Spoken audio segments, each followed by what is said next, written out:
Right now with our lead story, is America becoming a weaker nation because of pot and internet abuse? Joining us from Washington, Mary Katharine Ham, Juan Williams, both the Fox News analysts.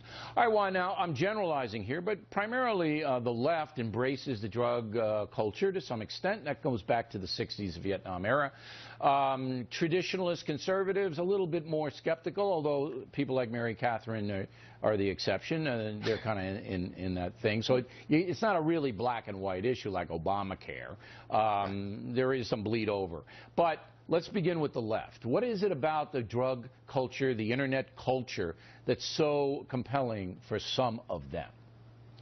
Well, I don't think it's compelling, but I think that if you start to arrest their children and give them records and put barriers in front of their futures and their careers, I think people say, wait a second, as you said in the previous segment, this is soft drug use. Why are you arresting and giving this kid a record? Especially minority kids, disproportionately, they're the ones who get arrested. Only dealers, Juan. There's no mass arrest of users. No, they get a ticket, Juan. They get a ticket. I don't think that's right, Bill. And I think lots of people fear for their children. And by the way, you should know, it's not just liberals. But you're thinking then people fear for their children, so they want to make drugs more available. Let's legalize them so they don't get a rap sheet.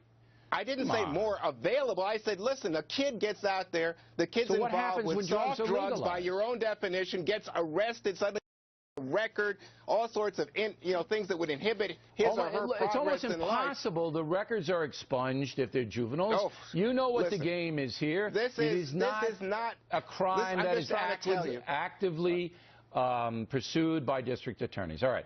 I'm just going to discount that argument, Juan. Mary Katharine, okay. You're more sympathetic to this drug culture and internet culture world, but do you not see that it is going to weaken the country?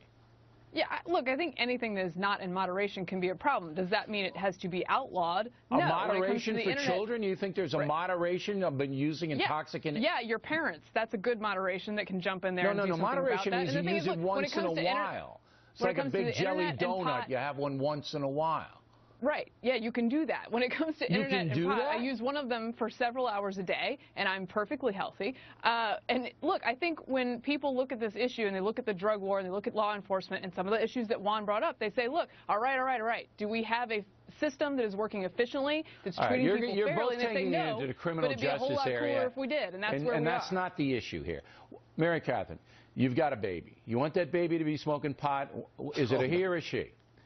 Oh, is it a he or she? She, and I would rather she not smoke When that pot. baby is 13, 14 years old, you want the baby to be smoking pot in moderation, do you? I would rather not have her smoking weed, and I'm not a huge fan. But look, that doesn't mean it has to be illegal, though. Why would you not want your child? No, Bill, answer my questions, Mary Katharine. I'm answering the question by saying it doesn't have to be illegal because I can step in and handle things. So and I'm going to say you don't want to answer. You don't want to engage. Damaging than paternalism in a nanny state. Mary Katharine, you're babbling. You don't want to engage in this conversation. No, I'm saying clear words and making an argument to you. You're babbling. I'll go back to Juan.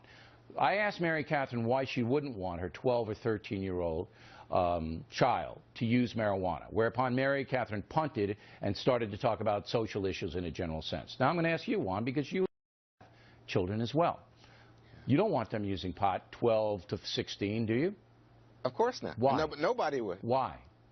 Because I think it's damaging, and even the studies have shown to their cognitive skills, because they're developing. Their minds are still developing. They're still learning discipline and how to acquire skills and how to apply them. You agree with me that a mass usage... Wait, Mary Katharine, wait.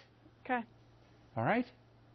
So, Juan, you agree with me that a mass usage of a soft drug like marijuana is going to weaken the country. It's going to hurt children. You and I are on the same page there, right?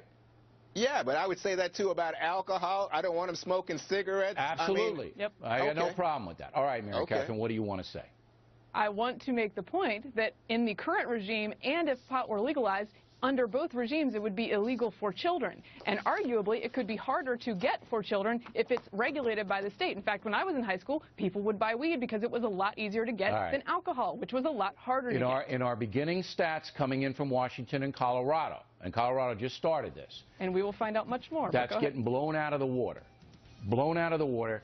Children are are able now. What studies do you have on this already? Like that. The stats are coming out. DUI is up in Washington State.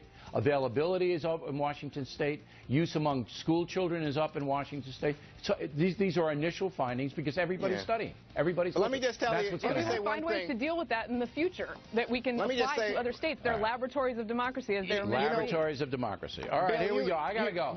I gotta go. Well, all right. All right. But if you guys want, we'll do it again next week. Maybe you can gather your thoughts and we'll continue. Fred Hume.